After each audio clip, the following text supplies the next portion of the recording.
জনাব মুহাম্মদুর রাসূলুল্লাহ সাল্লাল্লাহু আলাইহি ওয়াসাল্লাম তিনি হেরা গুহার ভিতরে ধ্যান করতে লাগলেন, ইবাদত করতে লাগলেন, আল্লাহর গোলামি করতে লাগলেন। যখন গোলামি করতে লাগলেন, জিবরাইল আলাইহিস সালাম তিনি লাউহে মাহফুজ থেকে কোরআন কারীম নিয়ে নবী পাক সাল্লাল্লাহু আলাইহি ওয়াসাল্লামের কাছে আসলো। কাছে আসার পরে বলল, ইয়া রাসূলুল্লাহ, ইয়া হাবিবাল্লাহ।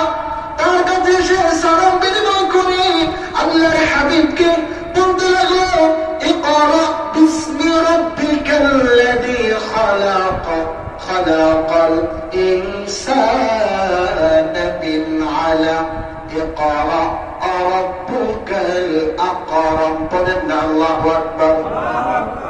ইকরা বিসমি রাব্বিকাল্লাযী খালাক, পড়ো আমার আল্লাহর সামনে পড়ো, ইকরা বিসমি রাব্বিকাল্লাযী খালাক।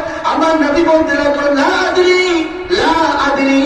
এই কথা বলার পরে জিবরাইল আলাইহিস সালাম নবী পাক সাল্লাল্লাহু আলাইহি সাল্লামের বুকের কাছে জড়িয়ে ধরে একটা চাপ দিল। চাপ দেওয়ার পরে জিবরাইল আলাইহিস সালাম বলতে লাগলো, এবার পড়েন ইকরা বিসমি রাব্বিকাল্লাযী খালাক। প্রথম 5 আয়াত পড়ার পরে আবার রাসূল পাক সাল্লাল্লাহু আলাইহি সাল্লাম জিজ্ঞেস করলো, বলল, লা আদরি, আমি জানি না। এরপরে আবার বুকের ভিতরে চাপ দিল। এভাবে করে 3 বার চাপ দেওয়ার পরে, 3 বার বুকের ভিতরে চাপ দেওয়ার পরে বলতে লাগলো যে এবার পড়ুন, ইকরা বিসমি রাব্বিকাল্লাযী খালাক, খালাকাল ইনসানা মিন আলাক, ইকরা রাব্বুকাল আকরামুল্লাযী আল্লামা বিল কলম। পড়েন না আল্লাহু আকবার।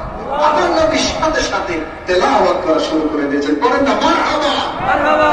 আমার নবীর শিক্ষক কি পৃথিবীর কেউ না, আমার নবীর শিক্ষক করেন স্বয়ং রব্বুল আলামিন। পড়েন না সুবহানাল্লাহ, সুবহানাল্লাহ। হাজিরিন, এরপরে যখন আমার নবী এই কোরআন কারীমে ইকরা বিসমি রাব্বিকাল্লাযী খালাক সূরাতুল আলাকের প্রথম 5 আয়াত গ্রহণ করলেন, আমার নবীর শরীরের ভিতরে প্রচন্ড জ্বর চলে আসলো।